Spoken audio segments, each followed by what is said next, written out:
नमस्कार मंडळी, मोरेताईंच्या रेसिपी चॅनलमध्ये तुमचं स्वागत आहे।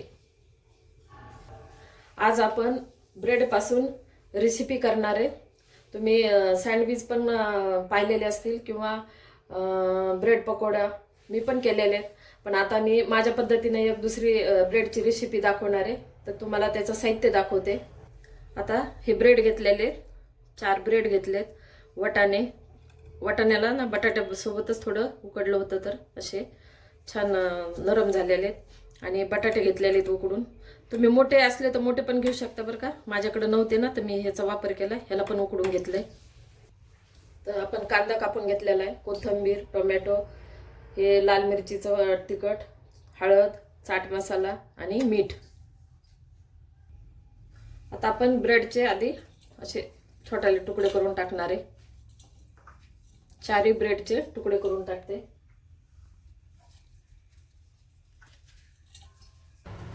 आता आपण ब्रेडचा असा थोडासा चुरा केला आणि हे बटाटे घेतलेले ना तर या छोट्या खिसणीने असे खिसून टाकणार आहे, म्हणजे छान उकडलेले तर असे खिसते। आता आपण बटाटा असा खिसून टाकलेला आहे। हे वाटाणे पण टाकू,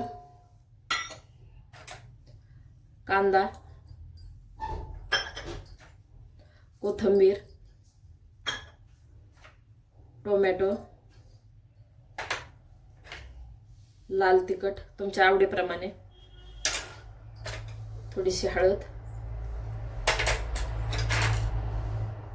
चाट मसाला, चवीनुसार मीठ। आता आपण याला पूर्ण एकजीव करून घेऊ।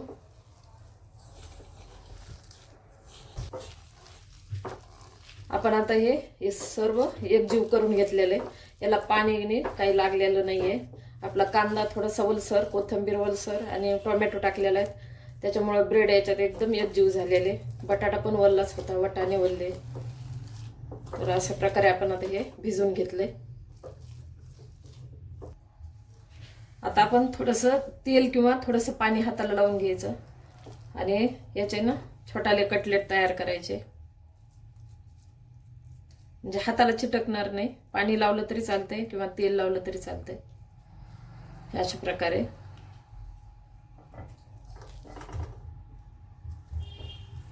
नाही तर तुम्ही असे बॉल केले तरी चालते। मी थोडासा कटलेटचा आकार दिलाय। आता हे राहिलेले असेच करून घेते मी। हे आपण आता कटलेट तयार करून घेतलेले। ओके। आपण आता एक पॅन ठेवला गॅस पेटून, तेल टाकलंय, तेल गरम झालेलं आहे। आता कटलेट एक एक करून आपण सोडू, जेवढे बसतील तेवढे।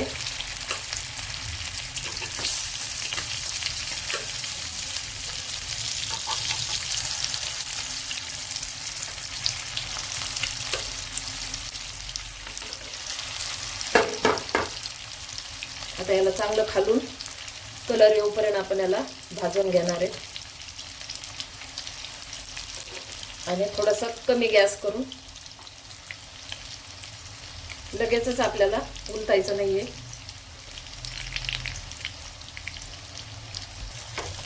आता आपण खालून कशी खालची बाजू ना चांगली फ्राय झाली का बघून घेऊ। छान फ्राय झालेले। आता वरच्याला पण असंच फ्राय करून घेऊ।